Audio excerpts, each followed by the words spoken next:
This has to work. It must. Tomorrow, Oledo's light will dim. They'll see I am just as important. They'll see.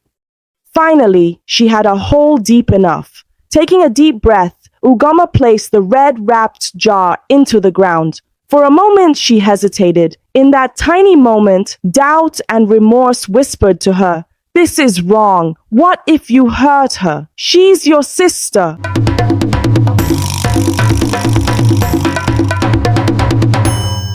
Long ago, in the ancient Amagu kingdom, there lived a prosperous farmer named Obinna and his wife Neka. They resided in a humble compound on the outskirts of Amagu, surrounded by lush farmlands and tall palm trees. The couple was blessed with a very special gift: twin daughters, born on the same bright morning. In Amagu, twins were considered a double blessing, and the villagers celebrated their birth with dances, drum beats, and thanksgiving. Obinna, proud and overjoyed, named one daughter Olaedo, meaning precious gold, and the other Ugoma, meaning beautiful eagle.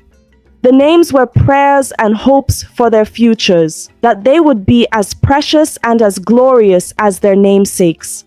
The girls grew up under the same roof, sharing the same mat at night and the same bowls of steaming porridge each morning. Yet, as they grew, the two sisters began to walk very different paths in life. Olaido blossomed into a young woman admired by all. She was kind and gentle, always quick to help their mother with cooking or to accompany neighbors to the stream for water. She had a smile as warm as the sun and a laugh that brought joy to those around her. Villagers would often remark, "Olaido is truly a priceless jewel," as she walked past, balancing a clay pot on her head and greeting everyone respectfully. Even as a child, she showed grace beyond her years, offering her share of roasted yam to friends who had none, or singing lullabies to fussy babies to give tired mothers a rest. Ugoma, the other twin, was also blessed with physical beauty. In fact, the sisters looked very much alike. Smooth dark skin, bright, intelligent eyes, nearly mirror images. But where Oledo's eyes shone with warmth and contentment, Ugoma's often gleamed with restlessness. Ugoma was strong-willed and clever. She performed her chores and duties, but in her heart, she carried a seed of envy that sprouted quietly over the years. She could not help but notice that Oledo's gentle nature earned her more praise and affection from their parents and neighbors. When they were little, if Oledo received an extra piece of meat for helping stir the soup without being asked, Ugoma would sulk in the corner, wondering why her own efforts had gone unseen.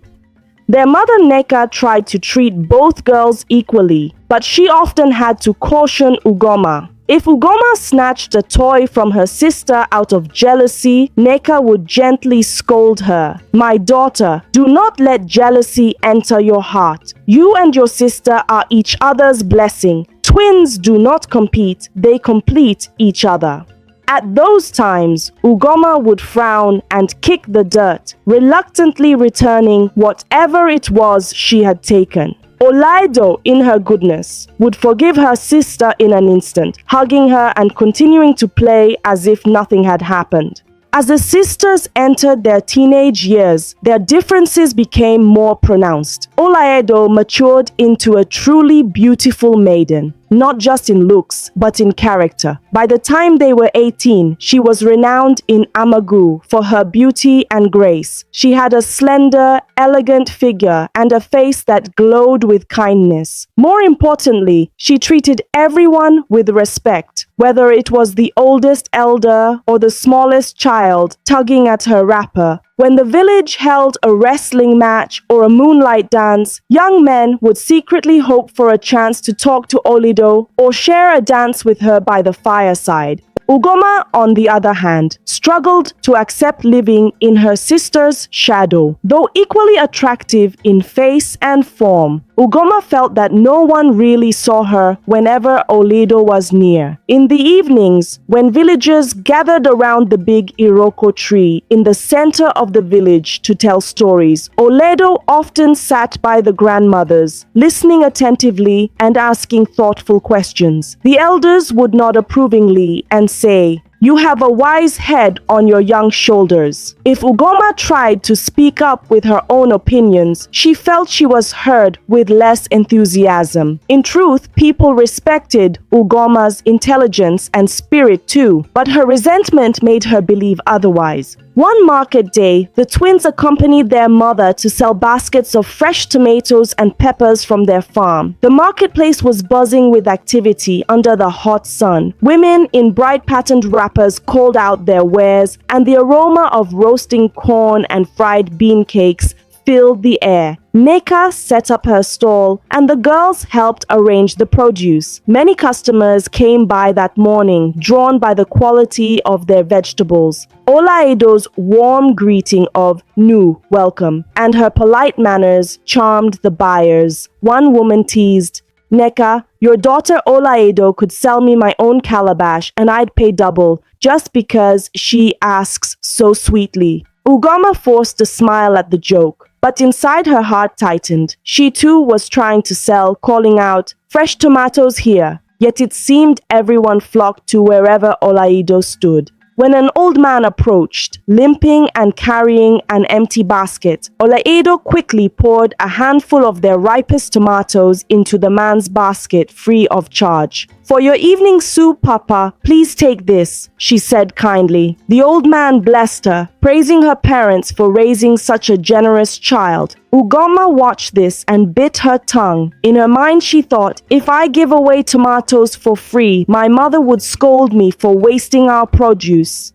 But Oledo does it, and she is called generous. At home that evening, the difference in praise continued. When they returned from the market, Obinna counted the day's earnings. Thanks to brisk sales, they earned good money. He beamed with pride and said, "My daughters, Jizzy Nu Ike, well done, especially you, Oledo.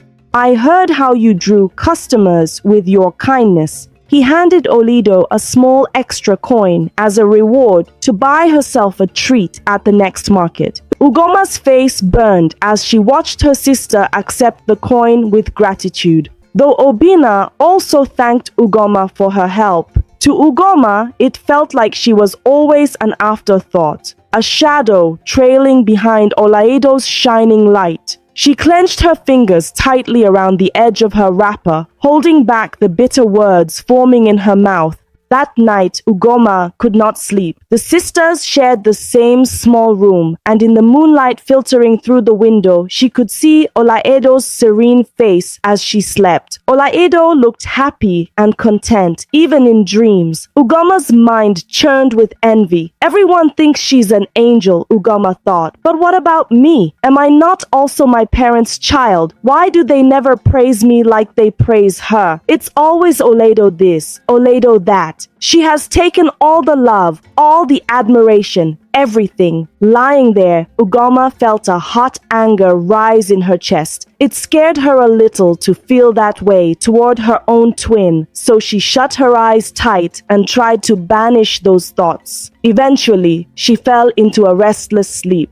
Weeks passed, and the seed of jealousy in Ugoma's heart continued to grow, watered by every instance, real or imagined, of Oledo being favored over her. Oledo, for her part, loved her sister dearly and often tried to include her in everything. If a group of girls invited Oledo to go splash in the stream on a sunny afternoon, Oledo would say, "Please, let my sister come with us."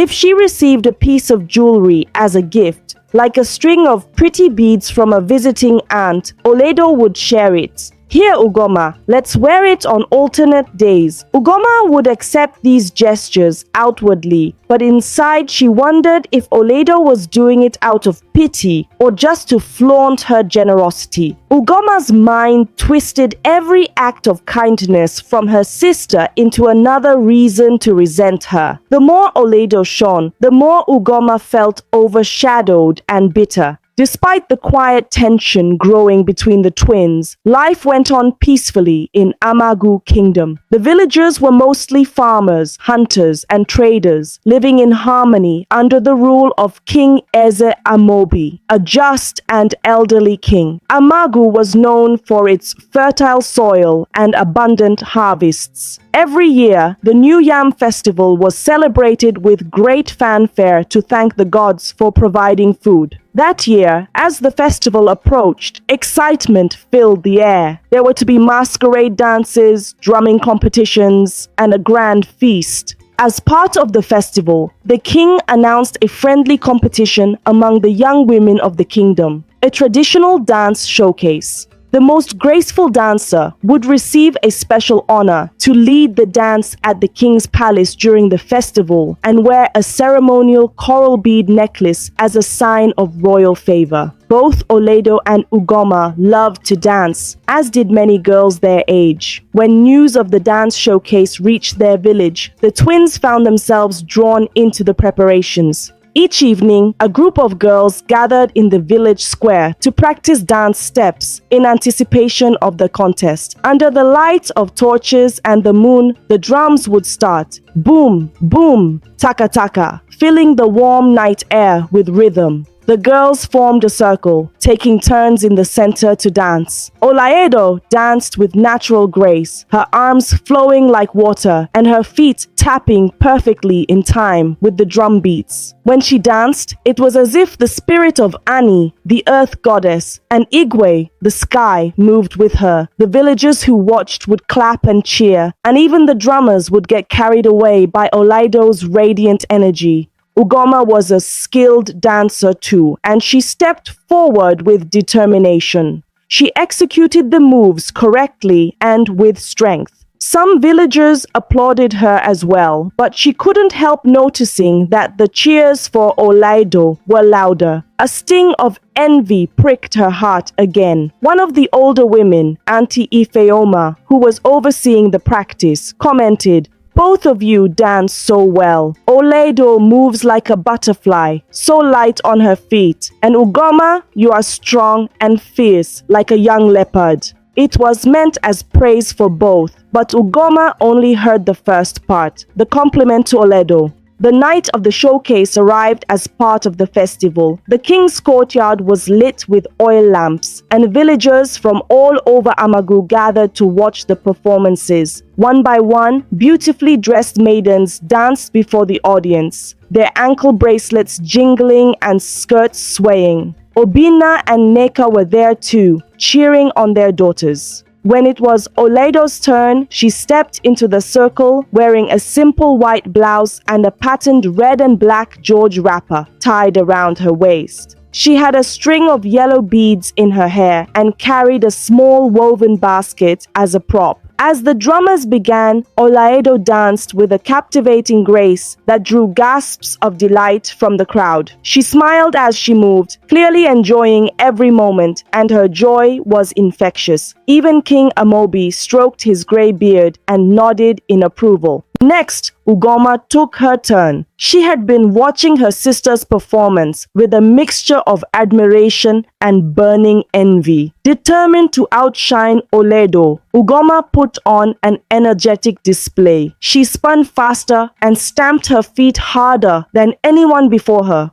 The audience appreciated her intensity. People clapped and some young men whooped at her bold moves. A brief flicker of hope lit in Ugoma's chest. Maybe I was the best this time, she thought breathlessly as the drumming stopped. She looked toward the king and the elders, hoping to see astonishment or praise in their faces. After the final dance, the moment of decision came. The chief judge, who was the king's youngest wife, stepped forward with a warm smile. In a clear voice, she announced, "The king and elders have decided. The maiden who will lead the royal dance this year is Oledo, the daughter of Obina. A loud cheer erupted from the crowd. Oledo covered her face in surprise and happiness as people rushed to congratulate her. Nneka jumped up excitedly and hugged her husband in joy. Oledo humbly knelt to thank the king for the honor as a royal attendant placed the heavy coral bead necklace around her neck. Ugoma felt as if the ground had opened beneath her. She managed to force a smile and clap weakly for her sister, but inside she was crumbling. Every cheer from the crowd rang in her ears like thunder, reminding her that once again, Olaido was being celebrated while she stood empty-handed in the background. The king's wife then added kindly, "We must also acknowledge Ugoma, Olaedo's sister, for her passionate performance. You are truly talented as well, dear." Some people clapped for Ugoma at that remark, but to Ugoma, it felt like a consolation prize, a polite afterthought. Her eyes burned with unshed tears as she stepped back into the line of dancers. That night, after the festivities, the family returned home under a brilliant canopy of stars. Oledo was glowing with gratitude and excitement, chattering about how she would lead the dance at the palace. "Ugoma, can you believe it? I wish you could be there dancing beside me," she said, holding her twin's hand as they walked. Ugoma only nodded, her face in shadow. She spoke little as they prepared for bed. Nneka noticed her sullen mood and tried to console her.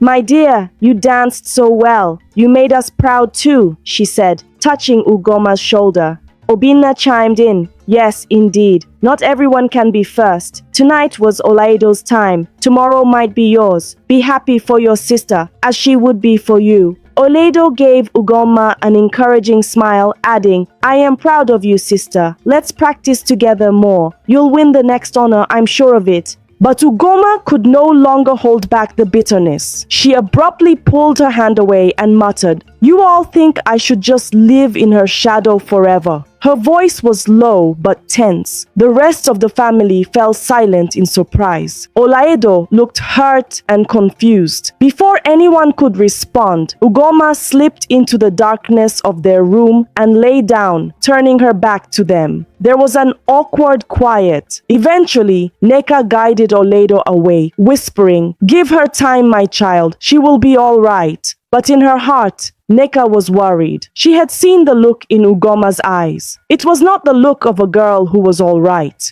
In the days that followed, life should have returned to normal. The New Yam Festival was over. Olaedo had performed beautifully at the king's palace, and the village was buzzing with the news of how gracefully she carried herself among the nobles. Olaedo even brought back a small bag of gifts from the king, a few gold cowries and a fine piece of cloth, and she shared them with her family and friends. She gave Ugoma a portion of the cowries, hoping to cheer her up. Ugoma accepted them with a forced smile. Inside, however, Ugoma's envy had hardened into something poisonous. Watching Oledo receive not only praise but also material gifts and admiring glances from young men, Ugoma felt a dark rage she could no longer control.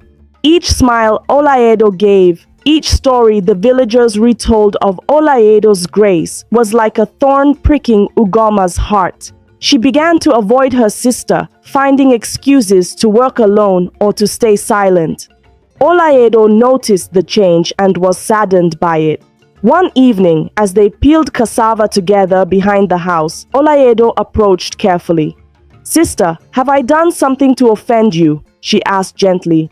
"Please, talk to me." Ugoma kept her eyes on the cassava tuber in her hand and muttered, "I'm just tired, that's all." Olaedo reached out to hold Ugoma's hand, but Ugoma stood up abruptly. "I need to fetch water," she said, walking away before Olaedo could say anything else. Rejected and confused, Olaedo sniffled quietly, tears gathering. She missed how close they used to be and couldn't understand why the bond between them was souring. When Neka found Oledo softly crying and learned that Ugoma was still acting cold, she decided to intervene. Neka found Ugoma sitting by the Udala fruit tree near their compound, absent-mindedly poking the dirt with a stick. Mother and daughter sat together in the golden light of dusk. Ugoma, Neka began softly, I know you feel hurt, but you must not let this hurt turn your heart to stone. Envy is a dangerous thing, my child. It can consume the very person who carries it. Ugoma stayed silent, her face turned away. Neka continued, You and Olaedo came into this world together. You shared my womb. You shared my back when I carried you both. You are two parts of my heart. If one part starts to hate the other, it will only bring sorrow to the whole. For a moment, Ugoma's eyes welled up. She did love her family. Some part of her knew her mother was right. Yet, the feeling of injustice wouldn't let go. Mama, Ugoma said, voice quivering with pent-up frustration. Why does everything good come to Oledo? Why is it always her who gets praised? Her who gets the gifts? Her who is called the pride of Amagu? What about me? Am I invisible? Tears rolled down her cheeks now, the first honest emotion she had shown in weeks. Neka pulled her daughter close and wiped her tears. You are not invisible, Ugoma. We see you. I see your strengths, your father does, everyone does. You are strong and smart, and we love you as much as we love Oledo. It's just,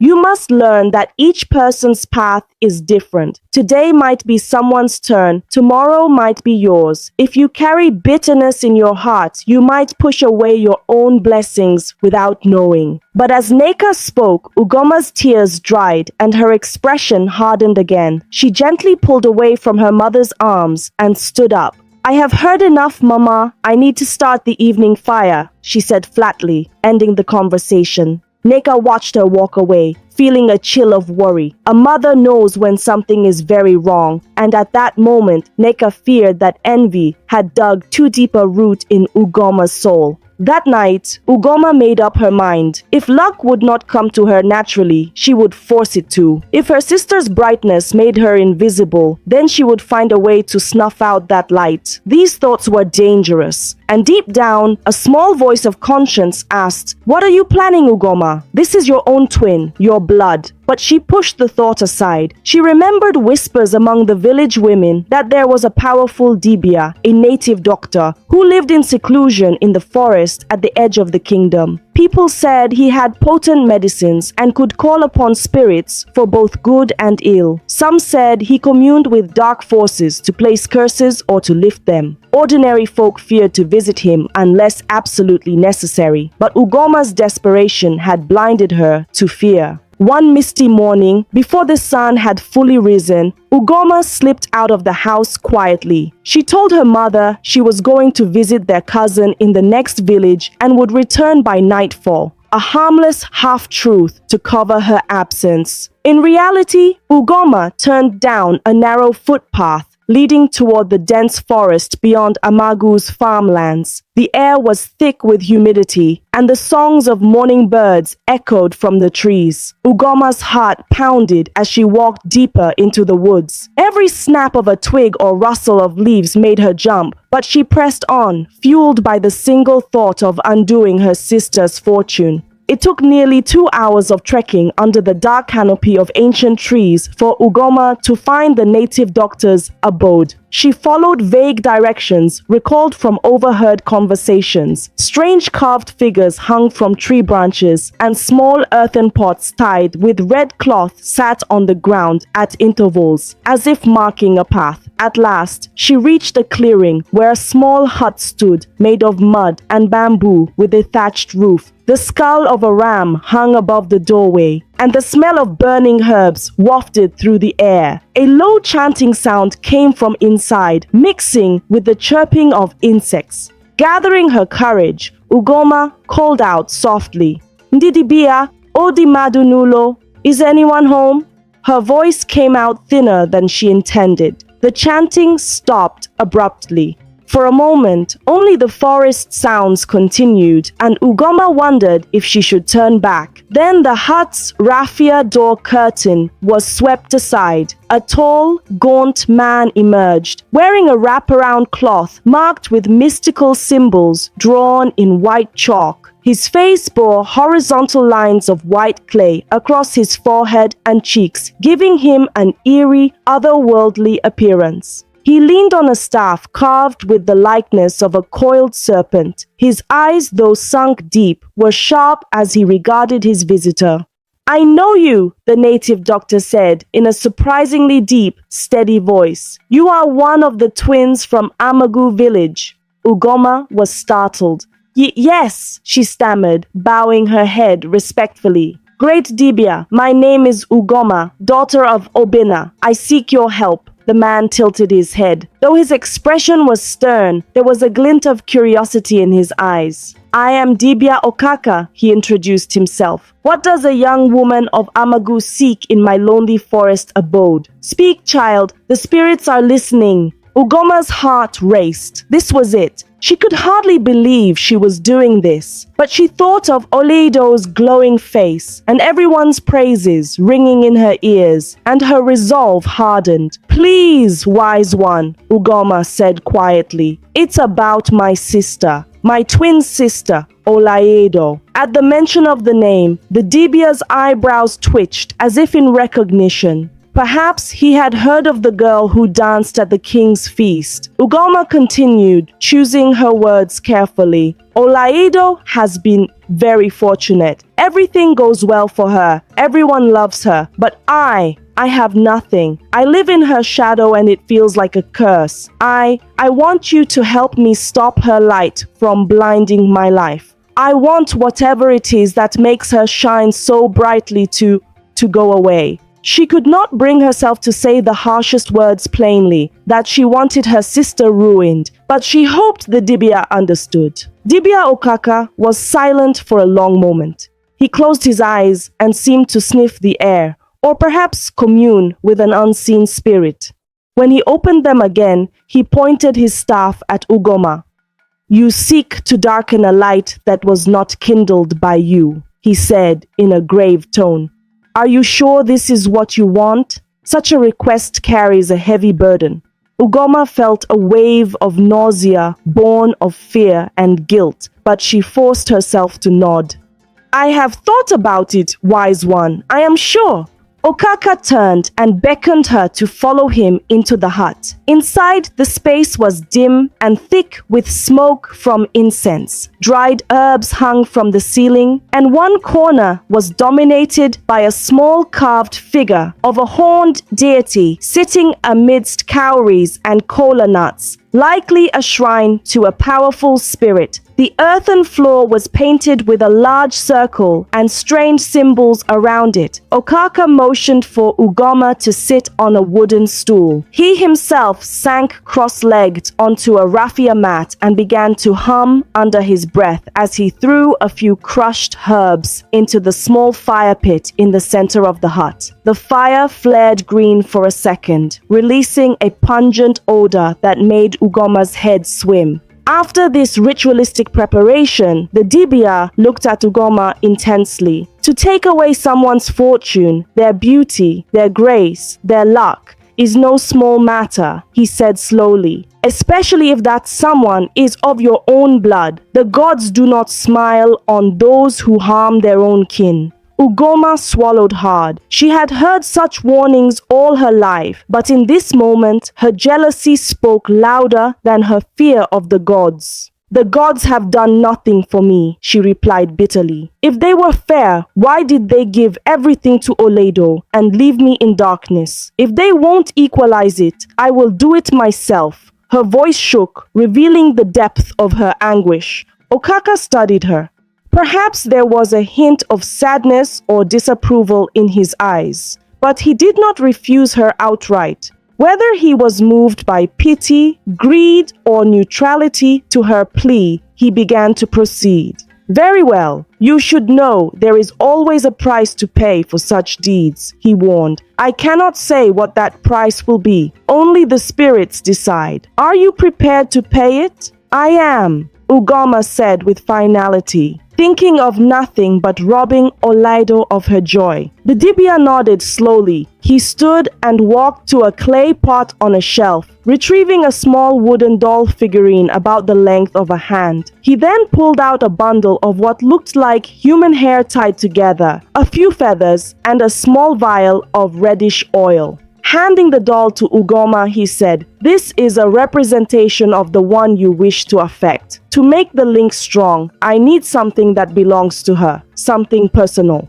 Ugoma thought for a moment, then reached to the nape of her neck and untied the necklace she was wearing. It was a simple leather string on which hung a small seashell pendant. Olaido had an identical necklace. Their mother had made the matching pendants for them when they turned 16. Each necklace held the other sister's name carved inside the shell. Ugoma's shell had Olaido etched on the inner surface, and Olaido's shell had Ugoma. It symbolized their bond. Ugoma seldom took hers off. Now her hands trembled slightly as she gave the necklace to the Dibia. Okaka held the shell pendant up to the dull light, carved with a name. "Whose name is this?" he asked. "It's her name, Olaido," Ugoma answered softly. The Dibia gave a slight nod of approval at how personal the token was. He wrapped the pendant string tightly around the wooden doll's torso. Next, he took the bundle of hair and wound it around the doll's head like a crude wig. "To bind her beauty," he muttered as he did this. Then, he took the feathers, eagle feathers appropriately, and attached them to the doll's back. "To bind her grace and freedom," he intoned. Finally, he uncorked the vial of red oil. The scent was sharp and metallic, perhaps palm oil mixed with animal blood. He poured a few drops over the doll's head, letting the oil drip down its body. "To bind her fortune and essence," he said, completing the dark effigy. The sight of the doll being tied up and anointed sent a shiver through Ugoma. She had to remind herself this was what she wanted. Okaka then began a low chant in Igbo, invoking unseen forces. Ugoma caught some phrases. "Ihe oma niile ga agbakata azu."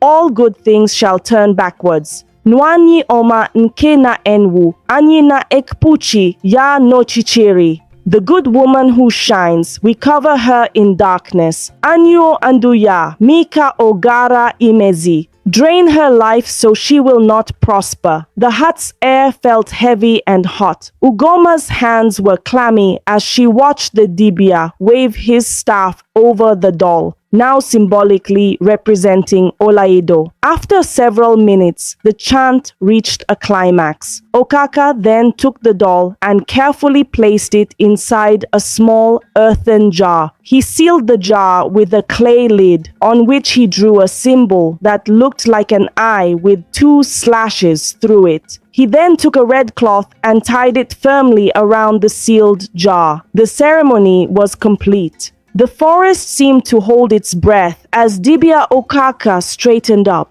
"It is done," he pronounced. "The jar holds her fortunes. As it remains sealed and buried in darkness, so too shall her beauty, grace, and luck be hidden away from the world."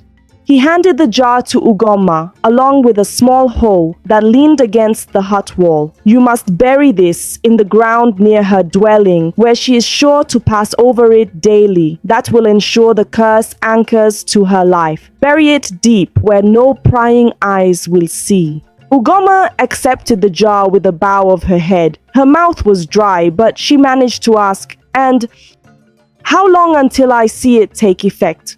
The Dibia was already turning away, but he paused at the question, looking over his shoulder. "Fate will unfold as it will. You may see signs by the next moon," he said. Then he fixed her with a hard look. "Remember, what you have asked carries darkness. If the one you seek to curse is innocent and undeserving, the curse can return to the sender. The gods are not blind, girl." His voice dropped to a warning tone. "If there is any mercy in your heart, bury that jar and leave it. Let the spirits decide the rest. But do not come asking me to undo what you have set in motion, for such things cannot be so easily called back." Ugoma felt a chill, but she firmed her chin. "Thank you, wise one," she said simply. She reached into the pocket of her wrapper and pulled out the offering she had brought. A small leather pouch of cowries and 2 little gold trinkets her mother had given her long ago. It was all she had of value. She set it on the mat before him. The Dibia glanced at it but made no comment. His duty done, he closed his eyes and resumed his low, humming chant, effectively dismissing her. Clutching the jar tightly, Ugoma left the hut. The moment she stepped out, she felt the forest air cool against the sweat on her brow. The weight of what she was about to do pressed on her, but she kept Oledo's smiling face in her mind, renewing her resolve. By the time she navigated her way out of the forest, the sun was high. Ugoma hid the jar carefully in a basket she had carried, covering it with leaves. She reached home around mid-afternoon. Neka was relieved to see her returning and asked how the cousin was. Ugoma distractedly replied that all was well. She avoided looking her mother in the eyes. Guilt was gnawing at her, but she swallowed it down. She hid the jar under her sleeping mat for the time being, waiting for nightfall. That evening, the family sat together to eat pounded yam and egusi soup. Olaido chatted about how one of the king's messengers had visited the village that day and specifically sent regards to their family for raising such a fine daughter. Obina was glowing with pride. "We are all blessed indeed," he said, patting both girls on the shoulder. Ugoma forced a small grin. If all went as planned, soon perhaps her father would finally direct that pride at her instead. When everyone had gone to sleep, Ugoma stayed awake, heart thudding in her chest. The night was cloudy, with the moon occasionally peeking through gaps in the gray. When she could finally hear the deep, even breathing of her parents and sister, she decided it was time. She gently retrieved the bound jar from under her mat and slipped outside. The compound was quiet. Crickets chirped and a distant owl hooted. Ugoma's hands trembled as she carried the little hoe and the cursed jar. She moved to an out-of-the-way corner behind the hut, where a large plantain tree grew. She chose a spot near the base of the tree and started to dig.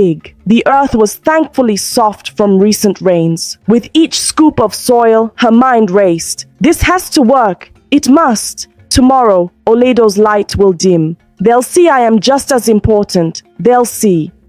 Finally, she had a hole deep enough. Taking a deep breath, Ugoma placed the red-wrapped jar into the ground. For a moment, she hesitated. In that tiny moment, doubt and remorse whispered to her, "This is wrong. What if you hurt her? She's your sister." But she hardened her heart. "It's only fair," she whispered under her breath, and quickly covered the jar with soil, patting it down firmly to hide any trace of disturbance. The deed was done. Ugoma exhaled and realized she was sweating even in the cool night. She hid the hoe and quietly crept back into the hut, washing her soiled hands and feet at the water pot before lying down. In the darkness, Ugoma stared at the thatch ceiling, forcing herself to believe that what she did was right, or at least that it was the only way for her to also have happiness. Eventually, exhaustion overtook her and she slept.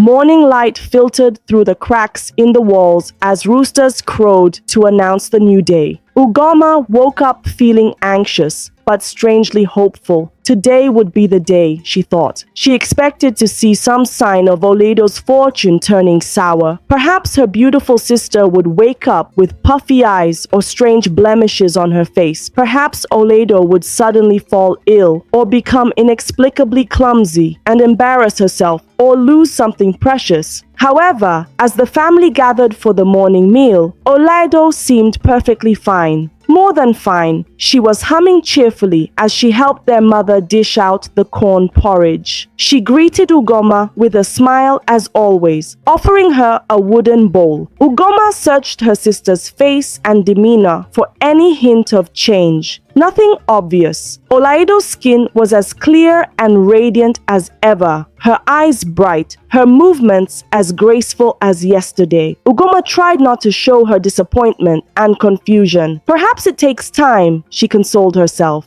After breakfast, their father Obina set out to the farm, and the sisters were tasked with going to the stream to fetch water for the day. They walked in silence along the narrow path through the bush. Olaido, trying to mend the rift between them, attempted to chat lightly. The air is so cool this morning. I dreamed about rain last night. Maybe we'll have a good shower for the crops this week. Ugoma only shrugged. Her attention was fixed on watching Olaido for any misstep.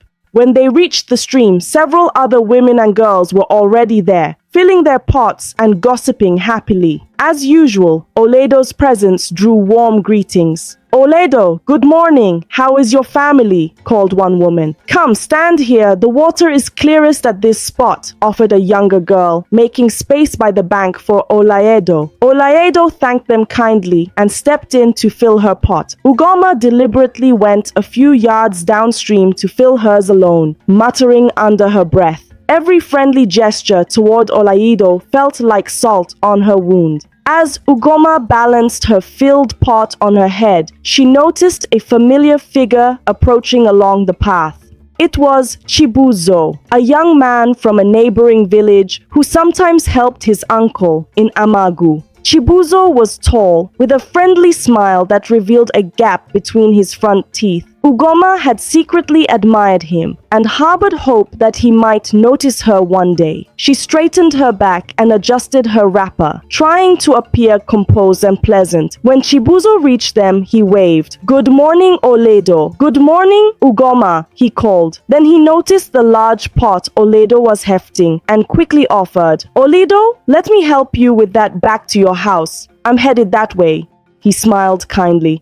Olaido returned the smile, a hint of blush on her cheeks. "That's very kind of you, Chibuzo," she replied. "If it's not a bother, I'd be grateful." Without further ado, Chibuzo took the heavy pot from Olaido's head and hoisted it onto his own shoulder. Ugoma's heart sank. Chibuzo hadn't offered to help her with her pot, even though hers was also full and heavy. Perhaps because Olaido's was larger, a rational voice suggested. But jealousy clouded Ugoma's mind. To her, it was yet another instance of Olaido being favored and herself overlooked. They began walking home together, Chibuzo carrying Olaido's water with ease. He chatted with Olaido as they went, asking about the dance at the festival. "I heard you danced like a flicker of light, Olaido. I'm sorry I missed it," he said earnestly. Olaido laughed softly. "They exaggerate. I just did my best. Ugoma danced wonderfully too. You should have seen her. She was the true star when we practiced." Olaido turned to include her sister, trying to give credit. Chibuzo glanced at Ugoma and nodded politely. "I'm sure both of you made your family proud."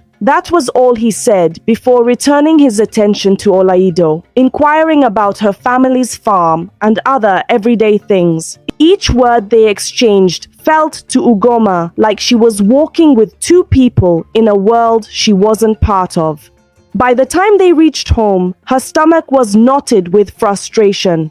Chibuzo set the pot down in their compound, and Olaido thanked him sincerely. "It's my pleasure," he said, holding Olaido's gaze for a moment longer than usual before turning to wave goodbye to them both. As he walked away, Olaido looked happily thoughtful. Olaido then turned to Ugoma, eyes shining. "He's very nice, isn't he? You know, I think he was trying to impress you by helping me," she said, hoping to tease a smile out of her sister. That attempt at kindness snapped the last thread of Ugoma's composure. "Stop it, Olaido!" she burst out suddenly. Olaido blinked in surprise, taken aback by the harsh tone. "Stop what?" she asked, hurt creeping into her voice. Ugoma set her own water pot down with a thud, water sloshing over the rim. Stop pretending everything is fine. Stop trying to include me out of pity. I know he wasn't here for me. No one ever is. They all come for you. Her voice trembled with anger and years of pent-up pain. Just then, their mother, Neka, emerged from behind the house, alarmed by the shouting. "Ginny, what is the matter with you two?" she asked, looking from one daughter to the other. Oledo stood there, stunned and hurt, tears welling in her eyes. Ugoma, breathing hard, shook her head, unable to explain herself further. She felt a sudden wave of shame and regret for exploding, but her emotions were too raw. She turned and fled around the side of the house to the backyard, leaving her mother and sister staring after her in distressed silence.